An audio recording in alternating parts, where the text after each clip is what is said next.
Hello दोस्तों, इस video में हम CMA इंटर कॉस्ट शीट का इलस्ट्रेशन करेंगे। इलस्ट्रेशन नंबर 2, 3, 4, 5 बाकी करेंगे नेक्स्ट वीडियो में, क्योंकि बहुत सारे जो मेरे स्टूडेंट्स हैं उन लोग बोल रहे थे कि सर अलग से आप स्पेसिफिकली इसका वीडियो बनाकर अपलोड कर दो। तो मैं अपलोड कर रहा हूँ यूट्यूब में सबके लिए, तो फटाफट आप देखते जाओ और समझते जाओ। ठीक है, एकदम क्विकली नहीं एकदम डिटेल में नहीं समझाऊंगा, क्विकली समझाऊंगा ताकि आपको सब कुछ क्लियर भी हो जाए और आपका टाइम भी वेस्ट ना हो। तो करते हैं स्टार्ट। दोस्तों, सबसे पहले आपको बता दूं कि कॉस्ट शीट कैसे बनती है। तो कॉस्ट शीट में समझाते समझाते मैं याद भी करवाऊंगा और आपको याद भी हो जाएगी। ठीक है दोस्तों, फटाफट देखते हैं अपन। जैसे मान लो ये शर्ट है। शर्ट बनाने के लिए आपको क्या क्या लग रहा है कि क्या क्या लगता है मटेरियल, फिर क्या लगता है यहाँ पर लेबर, क्या लगता है मटेरियल, फिर क्या लगता है लेबर। तो जिसको आप देख कर आइडेंटिफाई कर पा रहे हो, जिसको आप देख कर ही आइडेंटिफाई कर पा रहे हो, उसको हम लोग क्या बोलते हैं, डायरेक्ट मटेरियल। क्या बोलते हैं, डायरेक्ट मटेरियल। शर्ट देख कर मालूम चल रहा है कि भाई कि इस शर्ट में लेबर लगा होगा और इतने रुपए इसका लेबर चार्ज किया गया होगा, उसको बोलेंगे डायरेक्ट लेबर। एक होता है डायरेक्ट एक्सपेंस। मान लो कि मेरी फैक्ट्री है, मैं शर्ट बनाता हूँ, मेरी शर्ट कौन खरीदेगा, मैं किसी कंपनी का नाम यूज़ करता हूँ, उस कंपनी को रॉयल्टी पे करता हूँ पर शर्ट के हिसाब से, उसको बोलेंगे डायरेक्ट एक्सपेंस। या फिर कोई स्पेसिफिकली ऑर्डर आया, उसके लिए मैंने क्या किया, स्पेसिफिक मशीन हायर पे ली और उसके लिए मैंने चार्ज किया, उसको बोलेंगे डायरेक्ट एक्सपेंस। तो यहाँ पर वर्ड जो इसको होता है मिलली, इसको हम लोग क्या बोलते हैं, डायरेक्ट मटेरियल कंज्यूम्ड। क्या बोलते हैं, डायरेक्ट मटेरियल कंज्यूम्ड। ये कैसे निकालते बताता हूँ 2 मिनट बाद। तो direct material consume, direct labour, direct expense, ये मेन खर्चा यही होता है, इसको बोलते हैं प्राइम कॉस्ट। क्या बोलते हैं, प्राइम कॉस्ट। मेन खर्चा यही होता है। उसके बाद ये सब सामान कहाँ पर जाएगा दोस्तों, कहाँ जाएगा, फैक्ट्री में जाएगा, तभी तो बनेगा। तो ऐड करेंगे फैक्ट्री ओवरहेड। क्या ऐड करेंगे, फैक्ट्री ओवरहेड। तो जैसे ऐड करेंगे फैक्ट्री ओवरहेड, तो ऐड करने के बाद आएगा, उसको बोलेंगे हम लोग ग्रॉस फैक्ट्री कॉस्ट। क्या बोलेंगे उसको, ग्रॉस फैक्ट्री कॉस्ट। उसको मैंने ऐड किए, यह आया अपना ग्रॉस फैक्ट्री कॉस्ट। फिर जैसे मैंने ऐड किए, क्या करेंगे अपन यहाँ पर, चलो पहले माइनस कर देते हैं। मान लो कोई स्क्रैप होगा, स्क्रैप, मैं फैक्ट्री से कोई निकलता है मान लो स्क्रैप, तो लिख देता हूँ मैं फिलहाल सेल ऑफ स्क्रैप। तो उसको क्या कर देंगे अपन, माइनस। प्लस क्या करेंगे दोस्तों अपन, कोई ओपनिंग WIP तो होगा, करेंगे प्लस। देखो फैक्ट्री कॉस्ट लिखा है, फैक्ट्री में काम चलते रहता है, work in progress, that's why याद रखना कि भाई ग्रॉस फैक्ट्री कॉस्ट के बाद क्या आता है, प्लस होगा ओपनिंग WIP, माइनस क्या होगा, क्लोजिंग WIP। अब इसका रीज़न बताता हूँ कि ओपनिंग WIP को प्लस इसलिए करेंगे कि भाई हम मानेंगे कि पिछले साल का मान लो काम है तो इस साल खत्म हो चुका होगा, तो प्लस करेंगे ओपनिंग WIP को। और क्लोजिंग WIP मतलब काम खत्म नहीं हुआ है, काम चल रहा है। अब काम चल रहा है तो हम लोग कॉस्ट शीट में कैसे शामिल कर रहे हैं, क्योंकि कॉस्ट शीट में तो अपने फिनिश गुड्स की कॉस्ट निकालते हैं। किसकी कॉस्ट निकालते हैं, फिनिश गुड्स की कॉस्ट निकालते हैं। क्लियर है। तो अपने WIP प्लस क्यों करेंगे कि पिछले साल का काम इस साल पे हो चुका होगा तो प्लस करेंगे, काम खत्म नहीं हुआ तो क्लोजिंग WIP तो क्या करेंगे, माइनस करेंगे। इसको ऐसा करने के बाद आता है, उसको हम बोलते हैं नेट फैक्ट्री कॉस्ट, या बोलते हैं अपन एडजस्टेड फैक्ट्री कॉस्ट, अब जो भी नाम दे सकते हो। ये क्लियर हुआ। फिर फैक्ट्री में मान लो पूरा काम खत्म हो गया, अब मान लो कोई क्लाइंट आया, उसका मान लो लाइक ऑफिस में उसको लेकर जाएंगे, कोई एग्रीमेंट वगैरह कुछ करना हो या बातचीत करना हो, तो उसको बोलते हैं अपन office and administration overhead, office and administration overhead. तो इसको ऐड करने के बाद दोस्तों आता है हमारा कॉस्ट ऑफ प्रोडक्शन। नाम याद रखना, कॉस्ट ऑफ प्रोडक्शन, ये नाम बच्चे भूल जाते हैं। तो नेट फैक्ट्री कॉस्ट तक याद रहता है। तो ऑफिस एंड एडमिन को ओवरहेड करने के बाद क्या आता है, कॉस्ट ऑफ प्रोडक्शन, ये बस याद रखना। इसके बाद मैं बताता हूँ। प्रोडक्शन हो गया, तो प्रोडक्शन हो गया मतलब क्या बोलेंगे, कहीं ना कहीं से क्या समझ में आता है, फिनिश गुड्स। क्या समझ में आता है, फिनिश गुड्स। तो प्लस क्या करेंगे अपन, ओपनिंग फिनिश गुड्स को करेंगे प्लस, प्लस करेंगे अपन ओपनिंग फिनिश गुड्स को, माइनस करेंगे अपन क्लोजिंग फिनिश गुड्स को। तो इसको मालूम होगा, फिर ओपनिंग फिनिश गुड्स को प्लस करेंगे, क्लोजिंग फिनिश गुड्स को माइनस करेंगे, तो क्या आता है हमारा कॉस्ट ऑफ गुड्स सोल्ड। क्या आता है, कॉस्ट ऑफ गुड्स सोल्ड। फिर प्लस करेंगे अपन सेलिंग एंड डिस्ट्रीब्यूशन ओवरहेड। क्या प्लस करेंगे, सेलिंग एंड डिस्ट्रीब्यूशन ओवरहेड। इसको प्लस करने के बाद हमारा क्या आता है, कॉस्ट ऑफ सेल्स। क्या आता है, कॉस्ट ऑफ सेल्स। क्लियर है। फिर लास्ट में मालूम है भाई, कॉस्ट ऑफ सेल्स आया, प्रॉफिट को ऐड करेंगे तो क्या आ गया हमारा, सेल्स। क्लियर है। अच्छा, एक और बात दोस्तों, यहाँ तक आपको समझ में आ चुका होगा। इसके बाद में एक और बात आपको बता दूँ कि कॉस्ट शीट बनती है 2 आधार पर। एक बार इसको देख लेता हूँ, रिवाइज करवा देता हूँ फटाक से, फिर आगे बढ़ते हैं। चलो, डायरेक्ट मटेरियल कंज्यूम, फिर ऐड करेंगे डायरेक्ट लेबर, फिर करेंगे डायरेक्ट एक्सपेंस, तो क्या आएगा, प्राइम कॉस्ट। प्राइम कॉस्ट में ऐड करेंगे अपन फैक्ट्री ओवरहेड, तो आएगा gross factory cost. Gross factory cost में सेल ऑफ स्क्रैप माइनस करेंगे, ओपनिंग WIP को प्लस करेंगे, क्लोजिंग WIP को माइनस करेंगे, तो आएगा हमारा नेट फैक्ट्री कॉस्ट। तो नेट फैक्ट्री कॉस्ट में ऐड करेंगे ऑफिस एंड एडमिन एक्सपेंस, तो आएगा कॉस्ट ऑफ प्रोडक्शन। प्रोडक्शन मतलब क्या होगा, फिनिश गुड्स। तो ओपनिंग WIP को करेंगे प्लस, क्लोजिंग WIP को करेंगे माइनस, तो आ गया हमारा COGS। COGS में प्लस करेंगे अपन सेलिंग एंड डिस्ट्रीब्यूशन ओवरहेड, तो आएगा कॉस्ट ऑफ सेल्स। फिर ऐड करेंगे प्रॉफिट, तो क्या आएगा हमारा सेल्स। क्लियर हुआ अच्छे से। तो दोस्तों हम करते हैं आगे की बात, सुनना एकदम ध्यान से। दोस्तों जो हम लोग कॉस्ट शीट बनाते हैं ना, तो कॉस्ट शीट हम लोग बनाते हैं दो तरह से बना सकते हैं। एक को बोल सकते हैं अपन हिस्टोरिकल कॉस्ट शीट। क्या बोल सकते हैं अपन? Historical cost sheet. मतलब क्या हो चुका है कि भाई हमारा काम हो चुका है, काम हो चुका है, उसके बाद हम लोग क्या बना रहे हैं? कॉस्ट शीट बना रहे हैं। काम हो चुका है उसके बाद बना रहे हैं कॉस्ट शीट, कॉस्ट को निकालने के लिए। ये कैसे बनता है? ये बनता है हमारा अक्रूवल बेसिस पर। कैसे बनता है? हमारा अक्रूवल बेसिस पर। जैसे अकाउंटिंग होती है ना, अक्रूवल बेसिस, कि इस साल का खर्चा इस साल, तो कॉस्ट शीट का जितना खर्चा है उसको हम लोग उसमें दिखा देंगे। ये क्यों बनाई जाती है? कहीं ना कहीं कॉस्ट को कंट्रोल करने के लिए, कॉस्ट को कंट्रोल करने के लिए बनाई जाती है। एक और बनाते हैं हम लोग एस्टिमेटेड बेसिस पर। कैसे बनाते हैं हम लोग? एस्टिमेटेड बेसिस पर बनाते हैं कॉस्ट शीट। लाइक मान लो कि आप शॉप में बैठे हुए हो, आप शॉप में बैठे हुए हो और आपके पास कोई कस्टमर आया, कस्टमर आया, बोलता है कि मेरे को 10,000 शर्ट चाहिए, कितने में दोगे? अरे भाई कितने में दोगे कैसे पता लगाऊँ? मैं बनाऊंगा कैसे? कॉस्ट शीट बनाऊंगा, कॉस्ट शीट बनाकर पता लगाऊंगा। तो ये यूज़ क्यों आता है दोस्तों? अगर हमको लाइक टेंडर वगैरह देना हो, कोटेशन वगैरह देना हो, तो ये सब के लिए हम लोग बनाते हैं एस्टिमेटेड कॉस्ट शीट। क्लियर है अच्छे से?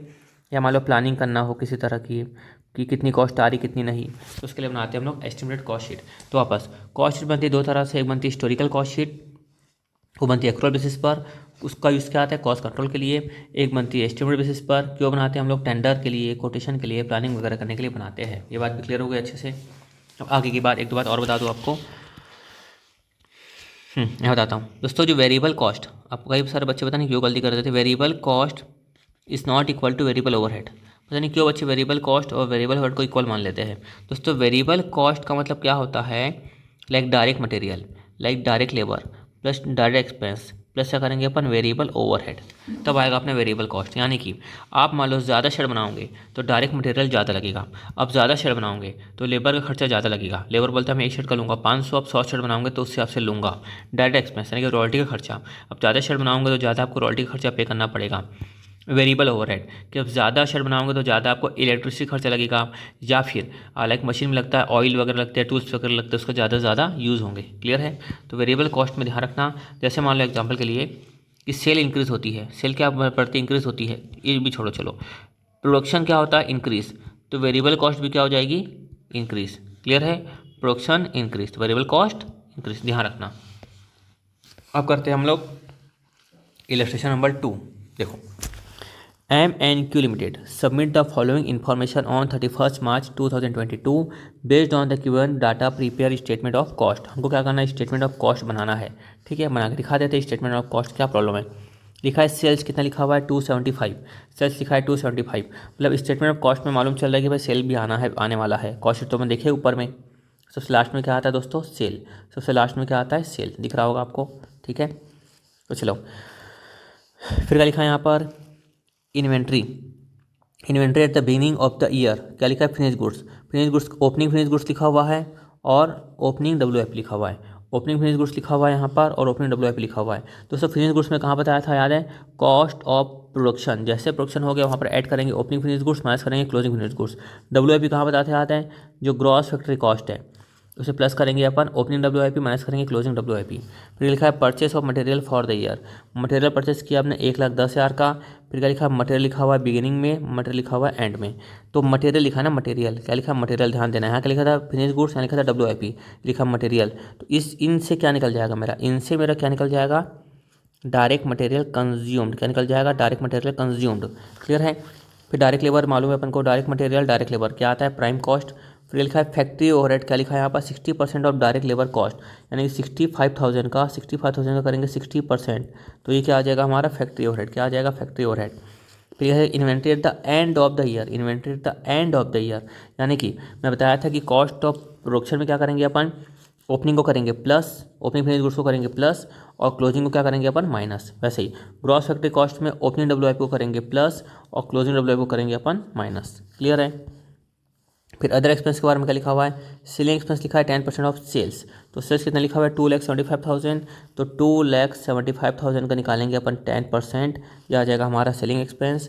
और यहाँ क्या लिखा है? एडमिन एक्सपेंस क्या कितना लिखा है? 5% ऑफ सेल्स। सेल्स कितनी है? 2,75,000, उनका करेंगे अपन 5%, क्या आ जाएगा अपना? Admin expense. क्लियर है? ये बन गया अपनी कॉस्ट शीट। ठीक है, कॉस्ट शीट कहाँ बना कर दिखाओ भाई? मैं स्प्लिट पेज करता हूँ, तो ये बना के दिखाऊंगा तभी आपका दिमाग काम करेगा ना, है कि नहीं? कि सर कैसे बनाया है, हमको कैसे बनाना है।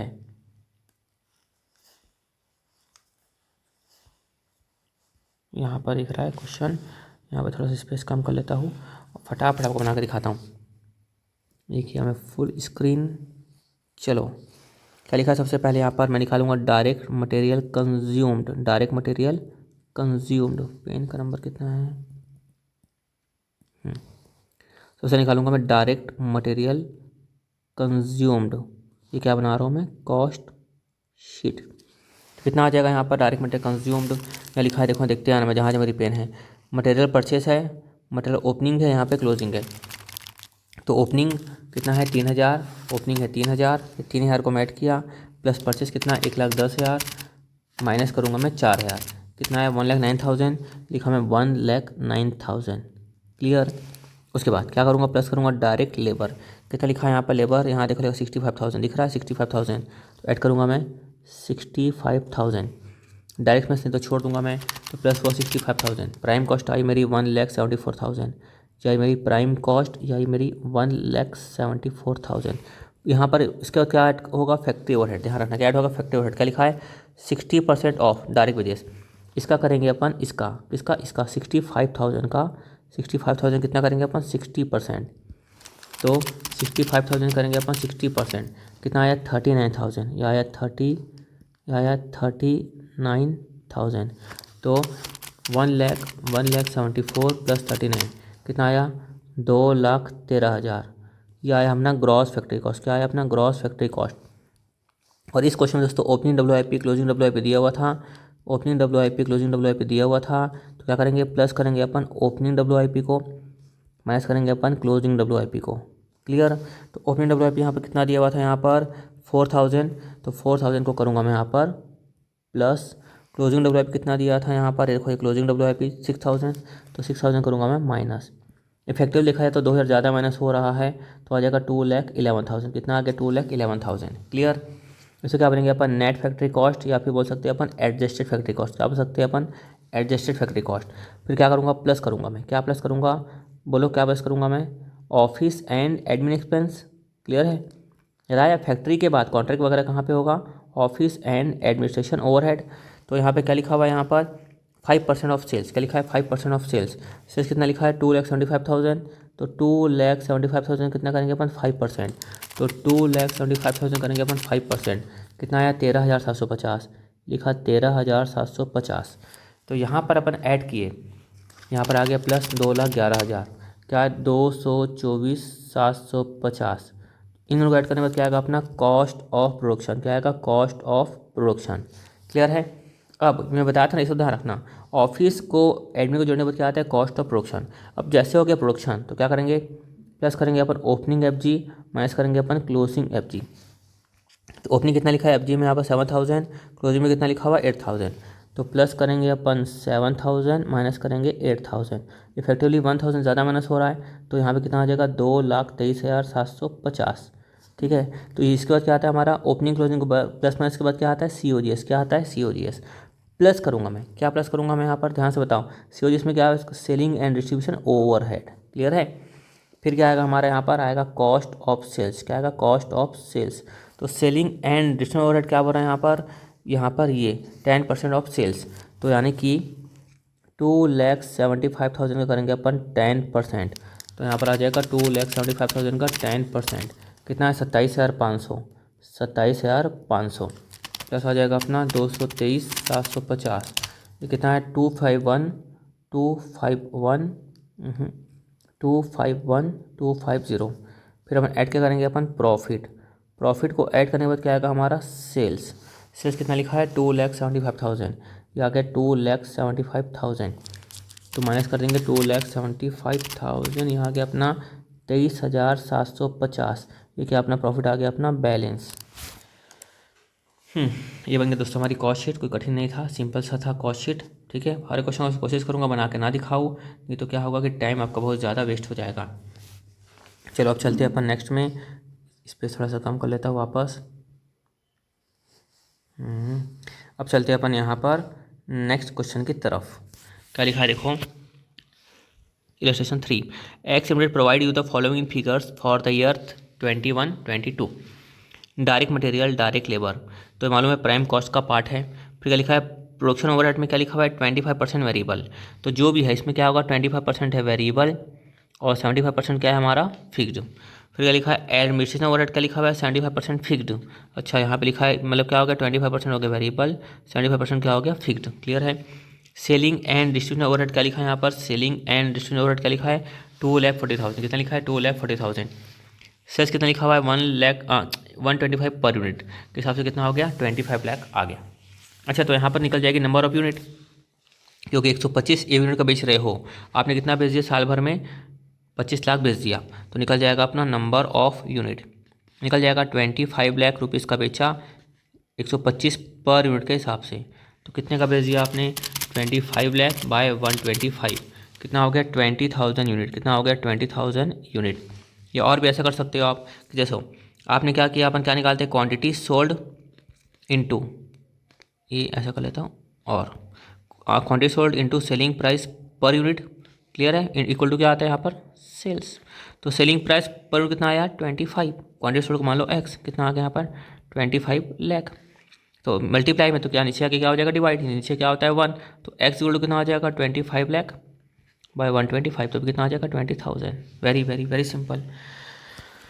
नेक्स्ट क्या लिखा हुआ है फॉर द ईयर 22-23 में यहाँ पर क्या वो लिखा हुआ है, यहाँ पर देखो it estimate that output and sales quantity will increase by 20%। अच्छा यहाँ पर एक मिनट, हाँ यहाँ पर समझो output and sales quantity will increase by 20%, यानी कि आप ऊपर में कितना बेच रहे थे 20,000, अब 20% बढ़ गया, तो अब आप कितना बेचोगे 24,000 बनाओगे और बेचोगे। पहले याद फोकस करते हैं आउटपुट की तरफ, पहले फोकस करते हैं आउटपुट की तरफ। दोस्तों आउटपुट 20% से बढ़ जाएगा, आउटपुट 20% से बढ़ जाएगा, तो हमारी वेरिएबल कॉस्ट, हमारी जो वेरिएबल कॉस्ट है यानी कि direct material plus direct labour plus direct expense, ये direct expense plus variable overhead, ये भी उतने प्रोपोर्शन में क्या हो जाएगा बढ़ जाएगा। ऐसा यानी कि ये भी 20% से बढ़ जाएगा, ये भी 20% से बढ़ जाएगा, ये भी क्वेश्चन में होगा तो 20% से बढ़ जाएगा, ये भी 20% से बढ़ जाएगा ऐसा। और सेल्स तो आपकी बढ़ी रही है, सेल्स यहाँ पे थी 20,000 यूनिट, अब कितनी हो जाएगी 24,000 यूनिट की सेल्स हो जाएगी नेक्स्ट ईयर से ऐसा। नहीं कैसे होगी, ये सब कैसे होगा by incurring additional advertisement expenses of 45,200, मतलब सेलिंग एंड डिस्ट्रीब्यूशन ओवरहेड में जो भी खर्चा होगा इस पर 45,200 और बढ़ जाएगा। क्या लिखा है material price will increase will go up by 10%। अच्छा यहाँ पर तो देखो मटेरियल में बढ़त होगी ही, कितनी 20% तो बढ़ेगा ही, क्योंकि मोर आउटपुट तो मोर मटेरियल, तो साथ साथ क्या आगे प्राइस भी बढ़ जाएगी 10% से, प्राइस भी बढ़ जाएगी 10% से। यानी कि दोस्तों यहाँ पर आपको समझाता हूँ मैं, जो मटेरियल था अपना कितना 320, मटेरियल कितना था यहाँ पर 320 का था मटेरियल, इसमें 120% क्योंकि आउटपुट बढ़ रहा है, आउटपुट बढ़ रहा है तो मटेरियल का खर्चा भी क्या होगा बढ़ेगा, ठीक है। तो इंटू, लेकिन यहाँ पे क्या होगा खर्चा है, प्राइस कितने से बढ़ेगी, प्राइस बढ़ेगी अपनी 10% से, तो कितना आ जाएगा 110%। क्लियर है। तो वापस देखो यहाँ पर ये सब क्या हो रहा है, सिर्फ और सिर्फ आउटपुट के बढ़ने से बढ़ रहा है, आउटपुट के बढ़ने से कॉस्ट बढ़ रही है, और ओवरऑल रेट कितने से बढ़ रहा है 10% रेट बढ़ रहा है। क्लियर है। वैसे देखो यहाँ पर उसके बाद क्या लिखा हुआ है यहाँ पर wages rate will go up by 5%। देखो ये भी 120, जितने भी वेरिएबल है सब तो 120% सब में करना ही है अपन को, क्योंकि ज़्यादा आउटपुट बढ़ेगा तो ज़्यादा वेरिएबल कॉस्ट का रेट लगेगा, और साथ भी साथ क्या बोल रहा है वेजेस रेट भी बढ़ रहा है 5% से, तो हो जाएगा इंटू 105%।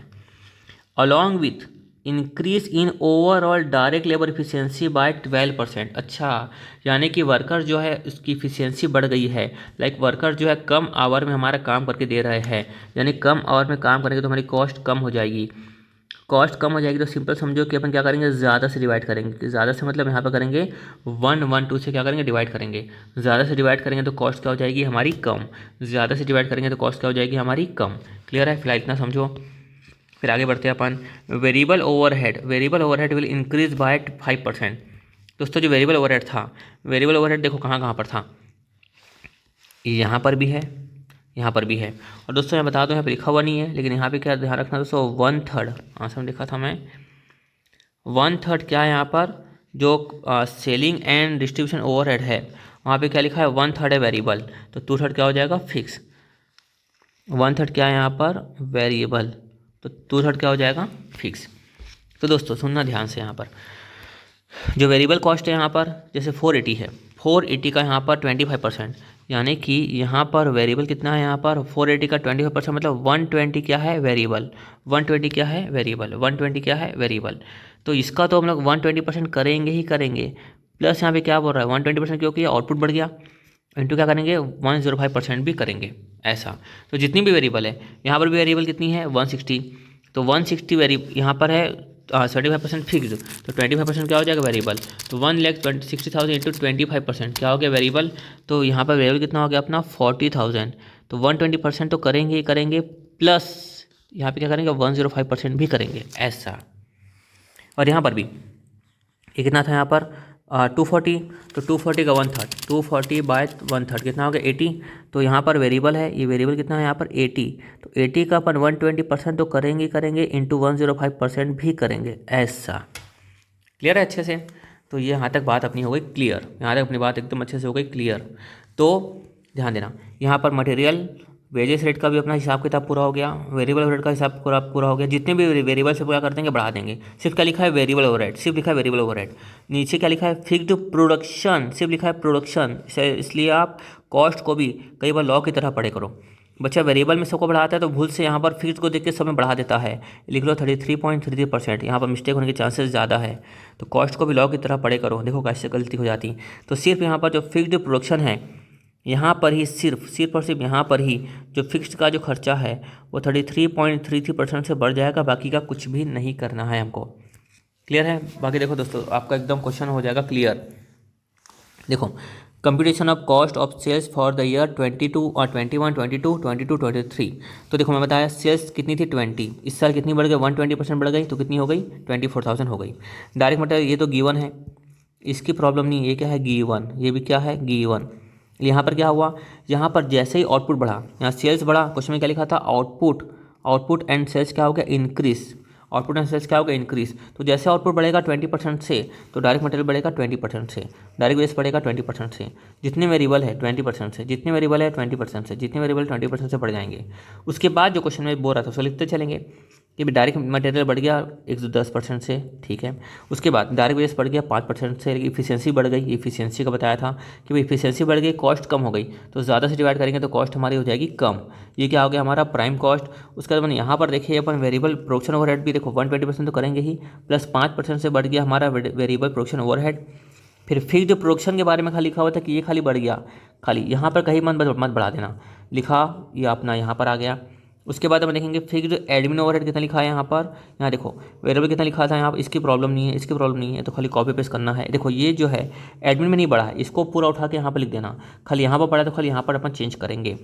उसके बाद यहाँ पर जो लिखा है variable selling and distribution overhead, मैं बताया 1/3 क्या है और 2/3 क्या है, 1/3 है वेरिएबल, 2/3 क्या है फिक्स।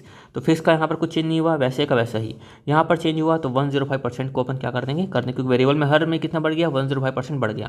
तो यहाँ पर अपना आ गया सेल्स, कितना सेल्स आ गया दोस्तों 24,30,000। ये कैसा है 24,30,000, आप समझ गए होंगे आसानी से, 24,000 इंटू 125 है ना। और समझो ध्यान से, ये लिखा है कॉस्ट ऑफ सेल्स कितना लिखा है 24,30,000 है ना। और यहाँ पे क्या लिखा है कि भाई अगर तुम्हारी यूनिट बढ़ती है तो आपको एडवर्टाइजमेंट एक्सपेंस बढ़ाना पड़ेगा, कितना बढ़ाना पड़ा होगा 45,200।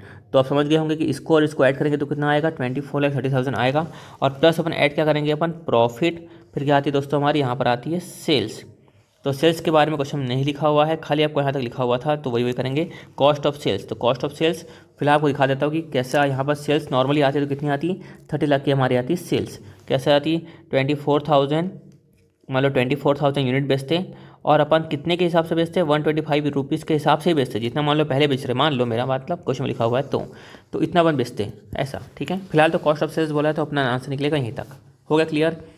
अब ध्यान दो क्या लिखा है, find out the new selling price. आपकी सेलिंग प्राइस कितनी थी 125, आपको निकालना new selling price for the year 22-23। If the same amount of profit is to be earn as in 21-22। आप 21-22 में कितना कमा रहे थे, अब यहाँ 21-22 में देखो आप यहाँ पर सेल्स, यहाँ मैं करके दिखाता हूँ, यहाँ पर ये लिखा अपन कॉस्ट ऑफ सेल्स, ऐड किया अपन प्रॉफिट, तो क्या आ गया हमारा सेल्स, ये आ गया हमारा सेल्स, क्लियर है। तो दोस्तों सेल्स हमारा यहाँ पर कितना आया था, यहाँ पर 25 लाख, ये लिखा मैं 25 लाख, कितना लिखा 25 लाख। यहाँ पर आया प्रॉफिट का बैलेंस, कितना है बैलेंस, ये आया अपना 5 लाख का आया प्रॉफिट का बैलेंस। क्लियर हुआ अच्छे से। प्रॉफिट का बैलेंस कितना आया, 5 लाख का आया अपना प्रॉफिट का बैलेंस, 5 लाख का आया अपना प्रॉफिट का बैलेंस। तो यहाँ पर ये बोल रहा है कि भाई तुम्हारी कॉस्ट कितनी है अभी, 24 लाख तीसरी कॉस्ट है, ये 24 लाख तीसरी कॉस्ट है। हमको क्या निकालना है, सेलिंग प्राइस, क्या निकालना है, सेलिंग प्राइस। तो सेलिंग प्राइस अपन निकालना सीखा था अपने, ऊपर से सेल्स डिवाइड बाय क्या करेंगे अपन, नंबर ऑफ यूनिट, क्या करेंगे, सेल्स डिवाइडेड बाय क्या करेंगे, नंबर ऑफ यूनिट। तो सेल्स कितनी बोल रहा है कि भाई ये तो हमारी कॉस्ट है, ये क्या है अपनी कॉस्ट, ये वाला प्रॉफिट को जोड़ दो, तो दोनों को जोड़ने के बाद क्या आ जाएगी हमारी सेल्स, और डिवाइडेड बाय क्या करेंगे, नंबर ऑफ यूनिट कितनी है 24,000। तो न्यू सेलिंग प्राइस कितनी आ गई 122.08। क्लियर। तो क्या करेंगे सेल्स, ये नाम ध्यान रखना है फॉर्मूला, सेलिंग प्राइस क्या होगा, sales by number of unit. तो सेल्स कसने के लिए यहाँ पर cost of sales plus expected profit जो क्वेश्चन लिखा हुआ है वो। फिर आगे चलते हैं अपन, क्या लिखा है पॉइंट नंबर 2 में, if same percentage of profit to sales is to be earn in 21-22, जितना परसेंटेज आप कमा रहे थे 21-22 में उतना ही आपको कमाना है। तो 21-22 में कितना कमा रहे थे आप, प्रॉफिट टू सेल्स, यानी प्रॉफिट देखो लिखा ना प्रॉफिट टू सेल्स, ये प्रॉफिट टू सेल्स, तो प्रॉफिट बाय सेल्स इंटू 100। सब क्लास 12 में पढ़ा होगा आपने रेशियो एनालिसिस में। प्रॉफिट कितनी है 5 से कितनी आई थी 25 इंटू 100, तो 5/25 या आया अपना 20%, कितना आया 20% ये, ठीक है। तो कितना आया 20% ऑन किस में आया सेल्स, ठीक है। देखो यहाँ क्या है 20% ऑन सेल्स। तो अब मालूम है देखो cost of sales plus profit is equal to क्या है दोस्तों हमारा सेल्स, ठीक है। तो हमको क्या निकालना है दोस्तों, यहाँ पे निकालना है अपन को सेल्स, क्या निकालना है सेल्स। मान लो यहाँ पे क्या बोल रहा है कि 20% ऑन सेल्स, क्या लिखा है हमने, क्या निकालते ऊपर प्रॉफिट टू सेल्स मतलब 20% ऑन सेल्स। तो सेल कितनी मान लो 100, तो 100 का 20% क्या हो जाएगी प्रॉफिट। क्लियर है अच्छे से। वापस सेल्स कितनी है मान लो 100, 100 का 20% क्या हो जाएगा प्रॉफिट। तो कॉस्ट कितनी हो जाएगी 80, 80 क्या हो जाएगी अपनी कॉस्ट, ये क्या आ गया अपना बैलेंस। हमारे पास अभी हमारे पास क्या है दोस्तों, हमारे पास 80 है, क्या है 80 है मतलब हमारे पास है कॉस्ट ऑफ सेल्स, कितना लिखा है 24,30,000, ये हमारे पास है कॉस्ट ऑफ सेल्स। हमें कहाँ पहुँचना है, यहाँ पहुँचना है, कहाँ पहुँचना है, यहाँ पहुँचना है। तो क्या करेंगे 24,30,000 किसके बराबर है 80 के बराबर है, क्योंकि ये मेरा कॉस्ट ऑफ सेल्स है। तो जहाँ पहुँचे उसको क्या करेंगे मल्टीप्लाई, जहाँ पहुँचे उसको करेंगे मल्टीप्लाई। तो 24,30,000 बाय 80 इंटू 100 क्या है अपना 30,37500, ये क्या है अपना सेल्स, यह है अपना सेल्स। तो सेलिंग प्राइस पर निकाल देंगे अपन 37,500 बाय 24,000, बाय करेंगे अपन 24,000, यह आया अपना 126.5625, ठीक है, यह आया 126.5625। ये कैसे किया है डायरेक्ट करके दिखा दिया है ना। ये तरीका एक्चुअल में ये इस तरह से ही ऐसा बना हुआ है। क्लियर। फिर यहाँ देखते हैं अपन क्या लिखा हुआ है पॉइंट नंबर 3 में, selling price of 20-23 if existing profit to sales percentage is increase by 20%। अपना एग्जिस्टिंग कितना था, अपना एग्जिस्टिंग कितना था दोस्तों, एग्जिस्टिंग था 20%। ये बोल रहा है अपन क्या करेंगे प्लस और बढ़ा देंगे 25% से। तो 20 + 25% कितना हो गया यहाँ पर 25% हो गया, क्या हो गया अपना 25% हो गया। तो आपको क्या करना है निकालना है। क्लियर है। तो आपको क्या करना है निकालना है। तो सेम टू सेम अच्छा एग्जाम में कैसे प्रिंट करेंगे अपन, यहाँ पर 20 + 25% ऑफ कितना 20, तो अगर 20 + 5% ये आ जाएगा अपना 25%। तो अपन जो किए थे वैसे ही करेंगे अपन, क्या करेंगे अपन cost of sales plus profit, ये क्या आता है हमारा सेल्स। तो ये क्या बोल रहा है कि सेल्स का 25% मतलब कितना हो जाएगा 25, कॉस्ट कितनी आ गया 75। तो 24,30,000 किसके बराबर है 75 के बराबर है। तो 24,30,000 किसके बराबर है 75 के बराबर है, 75 के बराबर है। तो 100 के बराबर कितना, ये निकल जाएगी हमारी सेल्स बाय कर देंगे अपन नंबर ऑफ यूनिट, क्या कर देंगे नंबर ऑफ यूनिट, कितनी है अपनी यूनिट 24,000 निकल जाएगा। तो 24,30,000 बाय करेंगे 75 इंटू क्या में 100, 32,40,000 bye 24,000 it comes 135 rupees 125 per unit. देख लेते हैं एक बार चेक कर लेते हैं, ये ₹135 पर यूनिट। आगे देखते हैं हम लोग क्या लिखा है, if selling price of 20-23 if profit per unit कितनी है ₹10 टू बी अर्न। तो ये तो कुछ है ही नहीं है, तो और सिंपल हो गया कॉस्ट ऑफ सेल्स हमारी कितनी आई थी 24,30,000। ये साहब बोल रहे हैं कि भाई प्रॉफिट कितना कमाते हैं अपन 10 पर यूनिट, यानी कि 24,000 में इंटू 10, मतलब हम कितना कमा रहे हैं यहाँ पर 2,40,000 और कमा रहे हैं। ये क्या अपना सेल्स आ गया। तो 24,30,000 प्लस 2,40,000, ये क्या अपना 26,70,000, ये क्या आ गया अपना सेल्स। तो क्या करेंगे अपन सेलिंग प्राइस पर यूनिट कैसे निकालेंगे अपन, sales by number of units. तो 26,70,000 बाय कितना कर देंगे अपन 24,000, तो बाय कर देंगे अपन बाय 24,000, 111.25 कहाँ गया, ये आ गया 11125। और डायरेक्टली अब ऐसा भी कर सकते थे अपन, ये आ गई अपनी कॉस्ट, या कॉस्ट आ गई प्लस क्या करेंगे अपन ये प्रॉफिट, ऐसे भी कर सकते हैं। ठीक है, ये कॉस्ट प्लस कर देंगे अपन प्रॉफिट, या क्या आ गया अपना सेल्स। हाँ मतलब तो ही हो रहा है, हालांकि मैंने बताया इस फॉर्म में, उसमें दिया हुआ है नॉर्मल फॉर्म में। ठीक है, चलो वही मतलब है। चलो अब करते हैं क्वेश्चन नंबर 4। आपको नोट करना है तो नोट कर लो, मैं इसको इरेज कर देता हूँ। अब बढ़ते हैं आगे की तरफ। क्या लिखा है illustration number 4। Following data is available from the cost record of a company for the month of March 2022 का आपको कॉस्ट रिकॉर्ड दिया हुआ है।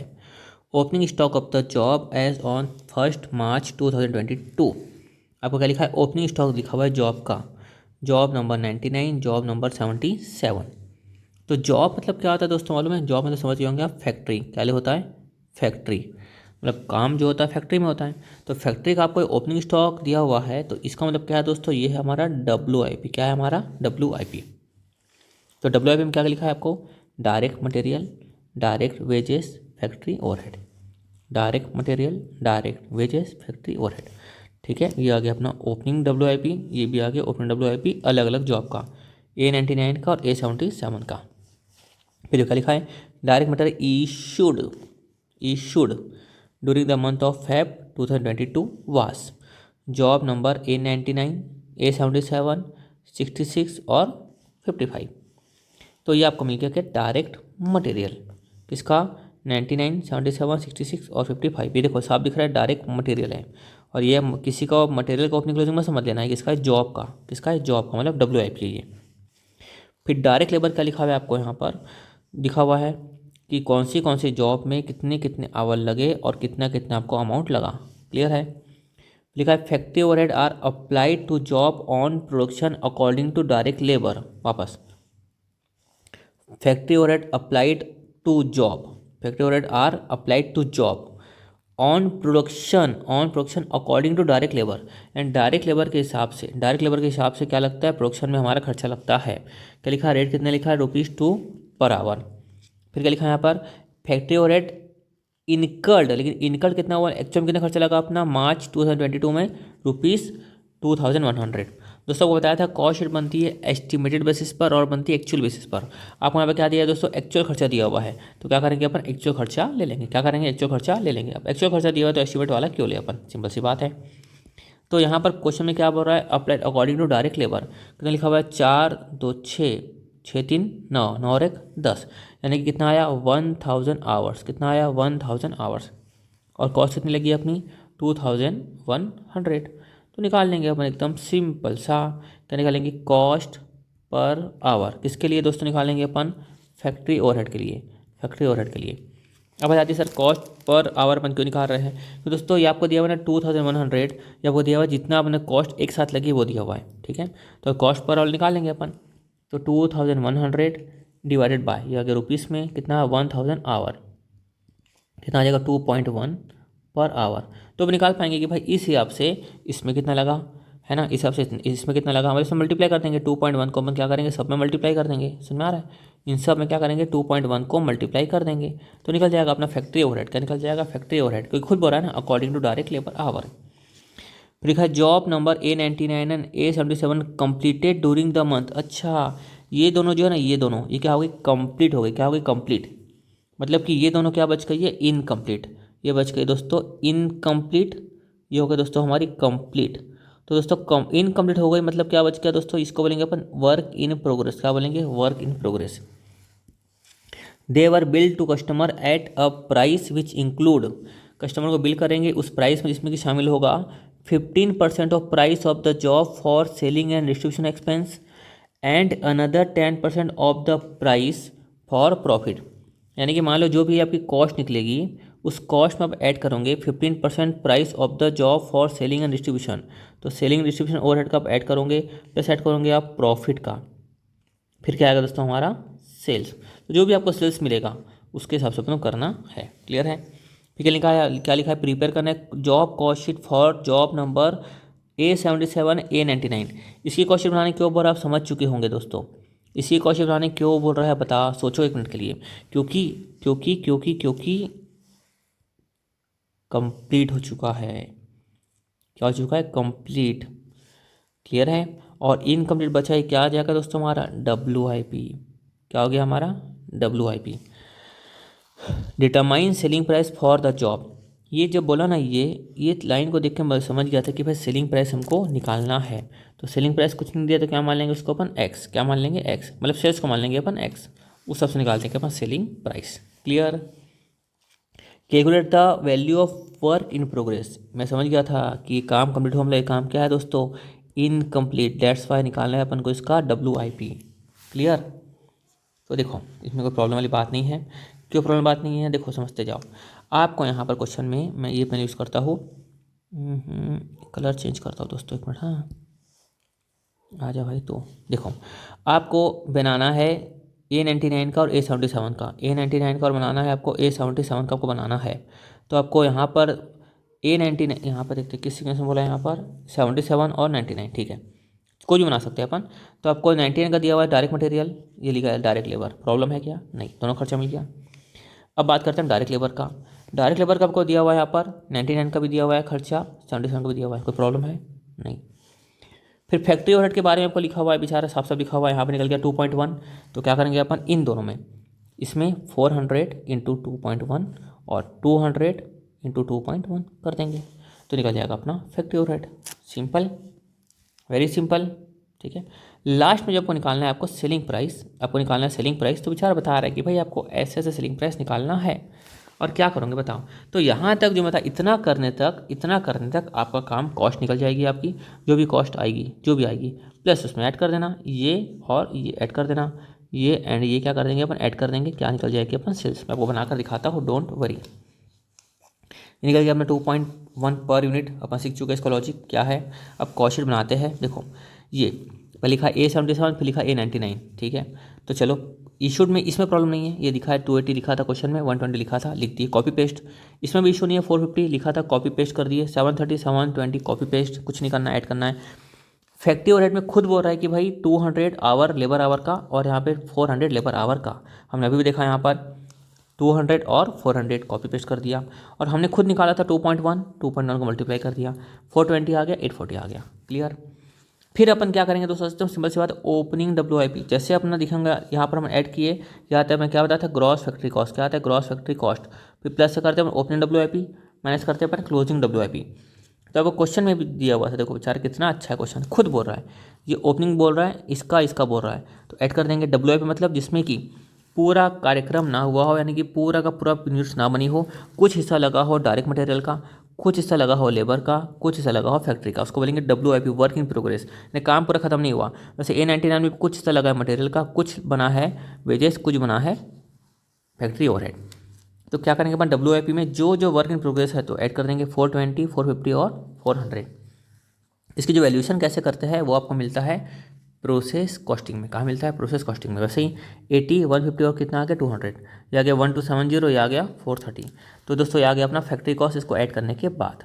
क्लियर है। क्लोजिंग WIP यहाँ पर नहीं दी हुई है। देखो जॉब A99 की आपको यहाँ पर किसी भी तरह से क्लोजिंग WIP नहीं दी हुई है। क्लोजिंग WIP सिर्फ आपको दी हुई इसकी किसकी दी हुई, इन दोनों की दी हुई है। अब इसी पर सिर्फ देखो ध्यान से क्या लिखा था, ओपनिंग WIP लिखा था इन दोनों की, क्लोजिंग कहीं पर भी नहीं लिखा है। क्लोजिंग सिर्फ किसकी आएगी, इन दोनों की आएगी क्लोजिंग। समझ में आ रहा है। सपोज क्लोजिंग लिखा होता तो यहाँ पे हम क्या करते थे, क्लोजिंग को माइनस कर देते। क्लियर है, नहीं लिखा तो छोड़ दिए। फिर क्या करेंगे, ऐड करेंगे अपन सेलिंग एंड डिस्ट्रीब्यूशन ओवरहेड को।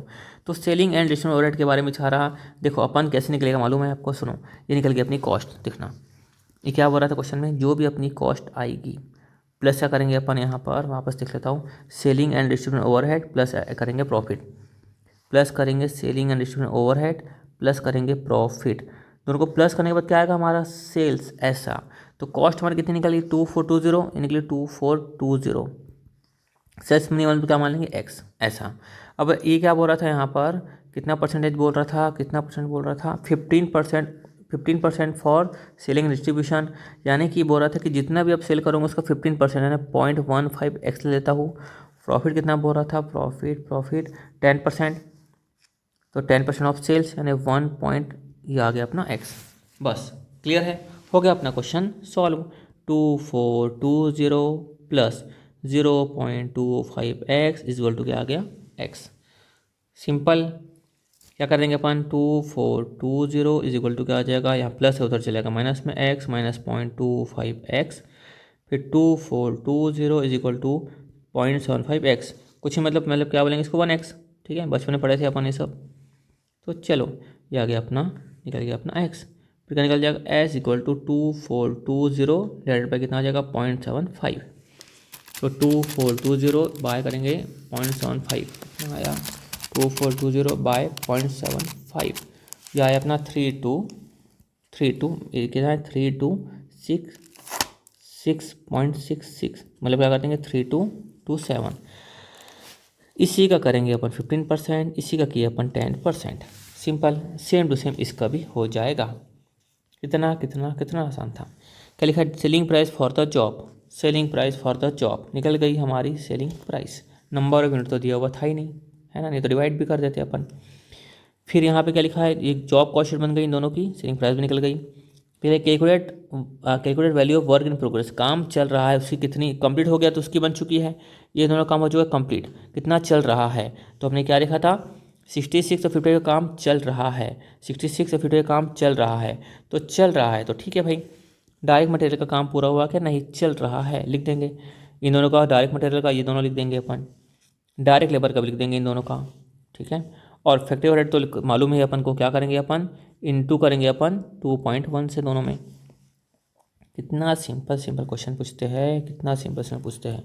ये आ गया डायरेक्ट मटेरियल इशूड, फिर आगे डायरेक्ट लेबर, ये आ गया अपना प्राइम कॉस्ट, फिर ऐड करेंगे फैक्ट्री ओवरहेड। खुद बोल रहा है कि भाई लेबर आवर का इन 2.10 मतलब 2.10, ये गया अपना value of work in progress.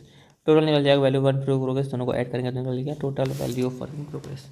कितना कितना कितना आसान था, है कि नहीं। चलो अब करते हैं अपन नेक्स्ट इलस्ट्रेशन नंबर 5, स्टार्ट करेंगे इलस्ट्रेशन नंबर 5। क्या लिखा है इसमें देखो, prepare cost sheet for an engineering company which produces standard component in batches of 1000 pieces each. तो इस तरह का मतलब फिलहाल यहाँ पे ये हो रहा है कि कंपनी जो है अपना जो प्रोडक्ट बनाती है वो बनाती है बैच में।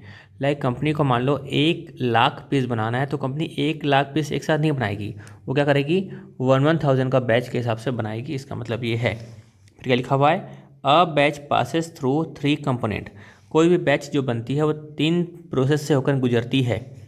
पहले लिखा है फाउंड्री, दूसरा लिखा है मशीनरी, तीसरा लिखा है असेंबली, ठीक है। 3 प्रोसेस से निकलने के बाद क्या बनता है, फिनिश गुड्स बनता है, क्लियर है। फिर लिखा है the material used for a batch number 001 were foundry 1300 tons at the rate 50 per ton, of which 50 tons were send back to store, जिसमें से 50 टन को स्टोर में वापस भेजा गया। यानी कि ये बोलना चाह रहा है कि देखो 3 प्रोसेस है, एक है फाउंड्री, फिर क्या लिखा है दूसरा मशीनिंग, तीसरा लिखा हुआ है यहाँ पर असेंबली। ये बात क्लियर हो गई, ये है अपना 3 प्रोसेस। ये इसने यहाँ पर क्या डाला बोल रहा है, इसने डाला मटेरियल, कितना मटेरियल डाला बोल रहा है यहाँ पे 1300 में से 50 को भेजिए वापस, तो कितना हो जाएगा 1250 टन भेजा। अब यहाँ से बात क्लियर हो गई। फिर क्या लिखा है प्रोसेस में, क्या लिखा हुआ है कि फाउंड्री, देखो फाउंड्री में, मशीनिंग में, असेंबली में, यहाँ पर मटेरियल भी लगेगा, साथ में क्या लगेगा लेबर लगेगा, और यहाँ से मटेरियल निकल के यहाँ पर जाएगा, सिंपल सी बात है। तो फिलहाल मेन मटेरियल यहाँ पे लग रहा है, सिर्फ मटेरियल यहाँ पे लग रहा है, कहाँ पे फाउंड्री में, फिर लेबर यहाँ पे लगेगा, फिर लेबर यहाँ पर लगेगा। फिर ओवरहेड का बोल रहा है कि ओवरहेड कहाँ पे लगेगा, फाउंड्री में भी लगेगा ओवरहेड, देखो लेगा फाउंड्री में, मशीन में, असेंबली में, ओवरहेड यहाँ पे लगेगा, ओवरहेड यहाँ पे लगेगा, ठीक है। अब समझ में आया क्वेश्चन का मतलब। फिर क्या लिखा है, a comparison of actual cost with estimate cost disclosed that material and overhead have exceeded the estimate by 20%। इसका लाइन का मतलब क्या हो रहा है, आपको यहाँ पर बोल रहा है ये जो आपको खर्चा दिया हुआ है ना, ये खर्चा, पहली बात तो आपको ये समझना होगा कि खर्चा ये एक्चुअल है कि एस्टिमेट है। इसके लिए आपको खर्चे यानी इस लाइन को वापस पढ़ना पड़ेगा।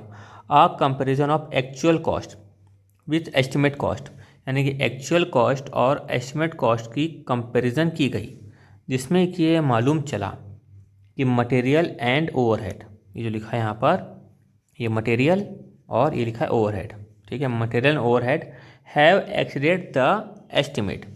एस्टिमेट से क्या हो गया यहाँ पर, एक्सीडेड कितना, 20%। तो इसका मतलब ये है कि मान लो हमने एस्टिमेट कितना किया था, हमने किया था एस्टिमेट, मान लो किया था 100, लेकिन एक्चुअल कितना लग गया यहाँ पर 120, मतलब कितना एक्सीड हो गया यहाँ पर मालूम चल रहा है 20। ऐसा वापस material and overhead have exceeded the estimate, estimate से क्या होगा, एक्सीड होगा, कितना हो गया 20% हो गया। Whereas estimate labour cost is 10% more than actual, यहाँ पे उल्टा हो गया जस्ट देखो, whereas estimated labour cost is 10% more than actual, यानी कि यहाँ पर एक्चुअल नहीं मालूम, जैसे एस्टिमेट नहीं मालूम तो क्या ले लिए थे अपन 100, वैसे एक्चुअल नहीं मालूम तो एक्चुअल क्या ले लेंगे अपन 100। तो क्या लिखा हुआ है, estimate labour cost is 10% more than actual, actual से 10% ज़्यादा, कितना हो गया 110, ये क्या हो गया हमारा एस्टिमेट। ऐसा अब क्लियर हो गया अच्छे से। Show the variances with respect to estimate, estimate के रिस्पेक्ट में आपको वेरिएंस बताना है। वेरिएंस मतलब क्या हो रहा है दोस्तों, यहाँ पे मैं दिख के बताता हूँ, कहाँ बता दूँ, इस पे जहाँ दिखे, ये मैं काम करता हूँ, यहाँ से आपको दिखाता हूँ, यहाँ पर देखो, ये जैसे अपन यहाँ था, मान लो एस्टिमेट माइनस करेंगे अपन एक्चुअल, तो मालूम चलेगा अपना वेरिएंस। जैसे कि मान लो हमने एस्टिमेट सोचा था कि भाई 100 रुपये खर्चा लगना चाहिए, एक्चुअल में लग गया मान लो 110 रुपये, तो एक्स्ट्रा कितना लगा, 110 रुपये खर्चा लगा, तो वेरिएंस कितने आया, 10 का वेरिएंस आया। क्लियर है। तो अब देखो 100 सोचा था एस्टिमेट, 110 लगा, तो बड़ी संख्या में लगा माइनस, तो -10 नहीं लिखना है, हम क्या लिखना है यहाँ पर लिखना है अपन 10 एडवर्स, क्या लिखना है, A for adverse, A for adverse. Adverse मतलब क्या होता है कि भाई हमने सोचा था 100, खर्चा लगा 110, तो इस कारण से हमने सोचा था 100, खर्चा लगा 110, इस कारण से हमारी 10 रुपये की प्रॉफिट क्या हो गई, कम हो गई। इसलिए हम लोग क्या लिखते हैं यहाँ पर एडवर्स, खर्चा बढ़ेगा तो प्रॉफिट क्या होगी हमारी कम। वैसे सपोज मान लो हमने सोचा था खर्चा 100 रुपये का, लग गया 90 रुपये का, ये तो अच्छी बात है। 100 सोचा था खर्चा, लग गया 90, तो ये इसमें क्या होगा, 10 रुपीज़ हमारा फायदा हो गया, इसको क्या बोलेंगे, फेवरेबल, क्या बोलेंगे, फेवरेबल, जिससे कि प्रॉफिट में हमारा फेवरेबल इम्पैक्ट आएगा, इसका मतलब ये है। अब यहाँ पे क्या लिखा है, show the variances with respect to the estimate, ठीक है, क्या मतलब कि जो एक्चुअल है यहाँ पर, ये है एक्चुअल, आपको मालूम चल के यहाँ पर एस्टिमेट के बारे में, ठीक है, आपको क्या बताना है यहाँ पर, वेरिएंस। क्लियर है। अब देखो जितने यहाँ पर खर्चे दिए हुए हैं सभी के सभी खर्चे क्या है, एक्चुअल, क्या है एक्चुअल। कैसे मालूम चला, इस डेटा को पढ़कर मालूम चला। तो यहाँ पर अपन लिख देंगे डायरेक्ट मटेरियल, हमने देखा कि भाई 1300 में से 50 वापस कर दिया गया, तो 1250 × 50 कितना आया, 62,500 का लगा एक्चुअल। अब यहाँ पे लिखा हुआ था किसके बारे में, मटेरियल एंड ओवरहेड के बारे में, मटेरियल एंड ओवरहेड के बारे में लिखा हुआ था 20% वाला, कि भाई आपका जो मटेरियल है कितने का लगा, 62,500 का लगा मटेरियल, बस मटेरियल कितने का लगा, 62,500 का लगा मटेरियल, वो किसके बराबर है, एक्चुअल के बराबर है। क्या लिखा था यहाँ पे, material and overhead have exceeded the estimate by 20%, तो एस्टिमेट नहीं मान लो क्या मान लेंगे 100, एक्सीड कितना गया 20, तो कितना हो गया 120, क्या हो गया एक्चुअल। तो जो 120 है वो किसके बराबर है, 62,500 के बराबर है। हमको एस्टिमेट मालूम चलेगा तभी तो हम लोग क्या करेंगे, वेरिएंस निकालेंगे। क्वेश्चन का मेन मुद्दा क्या है यहाँ पर, क्वेश्चन का मेन मुद्दा क्या है, show the variances with respect to estimate. हमारा मेन मुद्दा ये है, हमको ये निकालना है। तो हमको यहाँ पर एक्चुअल तो दिया हुआ है, हमको सब में क्या निकालना है, एस्टिमेट। तो यहाँ पर जो 120 है किसके बराबर है, 62500 के बराबर है, ठीक है। तो एस्टिमेट यानी कि 100 के बराबर कितना होगा, तो 60,200 किसके बराबर है, 120 के बराबर है। जिस जो चाहिए उसको क्या करना है, मल्टीप्लाई। आपको एस्टिमेट चाहिए तो एस्टिमेट को क्या करोगे आप, मल्टीप्लाई, ऐसा। तो देखो यहाँ पर वही आया 62500 बाई 120 × 100 कितना आया, 52083, तो यहाँ पे क्या हो गया, अपन मैं क्या बताया था तरीका यहाँ पे वेरिएंस निकालने का, estimate minus actual, estimate minus actual. Clear है अच्छे से। तो हमने कितना सोचा था खर्चा, इतना सोचा था, इतना लगा। ठीक है, तो कितना सोचा था, 52,083 सोचा था, एक्चुअल में कितना लगा 62,500। बड़ी संख्या में माइनस, खर्चा ज़्यादा लग गया। तो खर्चा ज़्यादा लगे तो क्या बोलेंगे, एडवर्स। क्या बोलेंगे, एडवर्स। तो ये माइनस ये करेंगे तो कितना आया 10,417। ये यहाँ के आ गया एडवर्स। क्लियर है। तो फॉर्मूला रखना, एस्टिमेट माइनस एक्चुअल। ठीक है, फिलहाल इतना समझो। अब रेगुलर क्लास में की चीज़ डिटेल में समझाता हूँ, इतना डिटेल में कहाँ समझाओ, फिर भी ठीक है, बहुत डिटेल में समझाया हो, कोई प्रॉब्लम वाली बात नहीं है, आपको एक एक चीज़ समझ में आ गया होगा। अब देखते हैं लेबर का, फाउंड्री का, मशीन का, असेंबली का आपको लेबर दिया हुआ है। फाउंड्री, मशीन, असेंबली, ये आपको एक्चुअल दिया हुआ है। ठीक है, अब यहाँ पर मैं लेबर का भी करके दिखाया था, ये लेबर का, ये किसका था दोस्तों, ये था अपना लेबर का। कलर चेंज कर देता हूँ लेबर के लिए, ये लेबर हो गया, ये मटेरियल ओवरहेड हो गया। तो लेबर यहाँ पे क्या लिखा हुआ था दोस्तों, यहाँ पर देखो लेबर के बारे में क्या लिखा था, whereas estimate labour cost is more than 10% of actual. यानी एक्चुअल कितना है 100, यानी कि मान लो ये 2000 है, किसके बराबर है, ये 2000 100 के बराबर है। कलर चेंज कर देता हूँ दिखे ताकि, ये 2000 किसके बराबर है, 100 के बराबर है। तो 2000 है 100 के बराबर, हमको जानना है एस्टिमेट चाहिए हमको, तो 110 से मल्टीप्लाई करना पड़ेगा। तो देखो 100, 2000 है 100 के बराबर, तो 110 के बराबर कितना कितना आया 2200। वैसे सेम टू सेम ये भी हो जाएगा, 500 है 100 के बराबर, तो 110 के बराबर कितना, 1500 है 100 के बराबर, तो 110 के बराबर कितना। तो जो चाहिए उसको क्या करेंगे अपन, मल्टीप्लाई। हमको तो एस्टिमेट चाहिए, आपको एक्चुअल तो दिया हुआ है, तो एस्टिमेट के बारे में इन्फॉर्मेशन दी हुई है कि whereas estimate labour cost is 10% more than actual. Actual है कि 100, तो ये कितना होगा 110 ऐसा। तो लेबर का मालूम चल गया। फिर फैक्ट्री ओवरहेड के बारे में क्या लिखा हुआ है, फाउंड्री का, मशीन का, असेंबली का। तो फाउंड्री, मशीन और असेंबली में, तीनों में, फाउंड्री में, मशीन में, असेंबली में, देखो ये 200 इंटू 15 ओवरहेड आ जाएगा, 100 इंटू 20, 100 इंटू 10 पर लेबर, खुद लिखा है ना, labour per hour, labour our, labour our. तो ये निकल गया तीनों का, फाउंड्री, मशीन, असेंबली। क्लियर हो गया। अब ये हो गया 3000, 2000, 1000। क्लियर। अब यहाँ पर भी जो लिखा था मटेरियल में किए थे वही करना है हमको ओवरहेड में। देखो ऐसे ही यहाँ पर जो ये जो पहले एक ही पॉइंट ले लेता हूँ मैं यहाँ पर, ये कितना है 3000, जो 3000 है वो किसके बराबर है, 120 के बराबर है। तो कितना निकालना है, 100 के बराबर कितना होगा, 3000 120 के बराबर, 100 के बराबर कितना होगा। क्योंकि मटेरियल और ओवरहेड दोनों के बारे में सेम इन्फॉर्मेशन दी हुई है। तो जैसे आपने यहाँ पे किया था 120 इंटू 100, जस्ट लाइक आप यहाँ पर भी करोगे।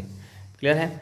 तो यहाँ पर आपको दिखाई दे रहा होगा कि आपको ऐसा करने से यहाँ पर मिल गया अपन को एस्टिमेट, ये एक्चुअल, यानी कि देखो यहाँ estimate minus actual, estimate minus actual, तो क्या आ जाएगा वेरिएंस, क्या आ जाएगा वेरिएंस। ठीक है, हर केस में करेंगे अपन, मतलब अपन क्या करना अब एग्जाम के लिए 1 - 2।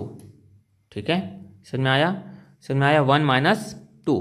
अगर माइनस में आ गया आपका आंसर तो क्या बोलेंगे एडवर्स, प्लस में आ गया तो क्या बोलेंगे उसको फेवरेबल। बस इतना ही करना है आपको। क्लियर है अच्छे से। तो अपन बढ़ते हैं अपन आगे की तरफ। ये तो आपको माइनस प्लस क्यों बता रहे थे, लॉजिक है वैसे तो, है ना, हमने सोचा था इतना लग गया इतना, बस अब फास्ट में बताना है तो बता दिया, है ना। एग्जाम फास्ट करना तो भी तरीका अपना सकते हो, क्योंकि स्टैंडर्ड कॉस्टिंग में इस बारे में आपको और भी ज़्यादा डिटेल में बताया हो। ये तरीका करना हो तो करो, नहीं करना है तो मत करो। उसी तरीके का दूसरा तरीका दिया हुआ है कि भाई एक्स मान लो, जैसे हमने माना ना 100, तो क्या मान लो एक्स मान लो और कुछ नहीं। तो ऐसा भी आप कर सकते हो, 100 की जगह एक्स मान सकते हो। तो यहाँ तक दोस्तों खत्म हुआ अपना इलस्ट्रेशन नंबर 5। नेक्स्ट क्लास में करेंगे अपन 6, 7, 8, 9, 10। कितना बचा हुआ है, 6, 7, फिर 8, 9, 9 तक ये क्या, ठीक है इतना कर लेंगे।